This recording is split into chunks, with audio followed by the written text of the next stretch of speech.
Assalamualaikum warahmatullahi wabarakatuh. Yang saya hormati seluruh birokrasi Universitas Islam Zainul Hasan Genggong dan juga tidak lupa pula yang saya hormati Kaprodi Hukum Islam Ibu Hawa Hidayatul Hikmiyah, dan juga tidak lupa pula yang saya hormati Ibu Nina selaku dosen pengampuh kepaniteraan di Prodi Hukum Islam angkatan 2021. Oke, di sini saya akan menjelaskan tentang Prodio. Prodio dalam proses hukum Indonesia, peradilan Indonesia yang merujuk pada fasilitas bantuan hukum secara gratis, karena Prodio tersebut diambil dari bahasa Latin yang mana maknanya itu adalah gratis.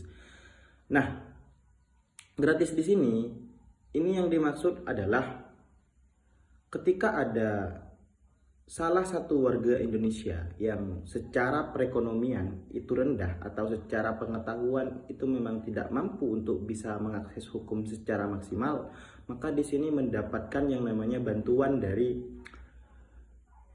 kelembagaan hukum tersebut dengan jalur Prodio tersebut. Nah, satu, proseduran pengajuan Prodio. Mungkin ini cukup perlu dijelaskan dan juga diklasifikasikan. Bagaimana prosedural pengajuan Prodio tersebut ketika ada orang yang memang secara perekonomian atau secara pengetahuan itu tidak mampu untuk bisa mengakses hukum. Maka disitulah hadir Prodio sebagai wadah atau sebagai tempat di mana semua rakyat itu bisa mendapatkan yang namanya bantuan hukum. Nah, prosedur pengajuan Prodio. Untuk mendapatkan bantuan Prodio, seorang pemohon harus memenuhi sejumlah proseduran. Berikut langkah-langkah umum dalam mengajukan Prodio supaya mendapatkan yang namanya bantuan hukum di Indonesia. Pengajuan pemohonan atau terdakwa yang ingin mendapatkan bantuan Prodio harus mengajukan permohonan. Itu.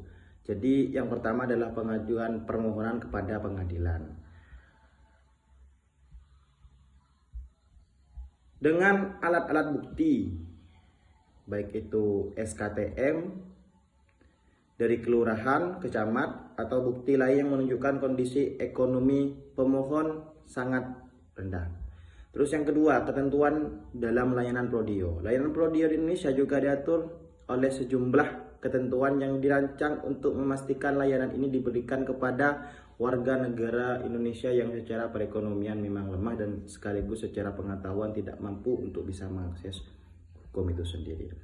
Yang keempat, manfaat Prodio bagi masyarakat yang tidak mampu. Manfaat Prodio bagi masyarakat yang tidak mampu adalah satu, masyarakat bisa mendapatkan bantuan hukum selayak-layaknya, dan juga masyarakat yang secara perekonomian ini menengah, mereka juga bisa mengakses hukum dengan begitu mudah. Karena kenapa? Karena Prodio tersebut memang hadir untuk bisa memberikan yang namanya kesejahteraan, untuk bisa memberikan yang namanya kesetaraan, untuk bisa memberikan yang namanya kenyamanan terhadap rakyat-rakyat yang secara ekonominya lemah, secara pengetahuannya ini kurang tentang hukum. Maka disitulah Prodio hadir sebagai wadah atau tempat bagi masyarakat untuk bisa mendapatkan bantuan hukum itu tersebut.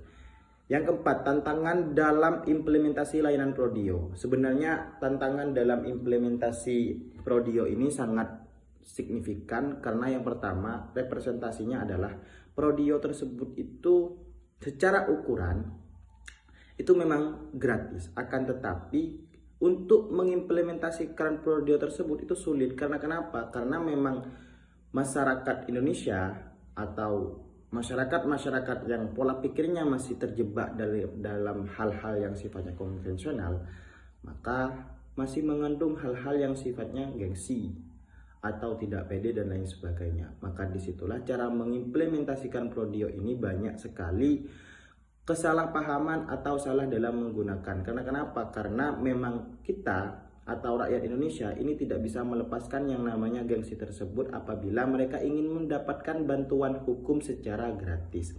Nah, itu saja yang dapat saya sampaikan tentang proses Prodio dan juga sekaligus prosedural dan juga permohonan sekaligus implementasi Prodio itu. Nah, untuk selebihnya saya mengucapkan maaf yang sebesar-besarnya apabila ada kesalahan. Wallahul muwaffiq ila aqwamit thoriq. Wassalamualaikum warahmatullahi taala wabarakatuh.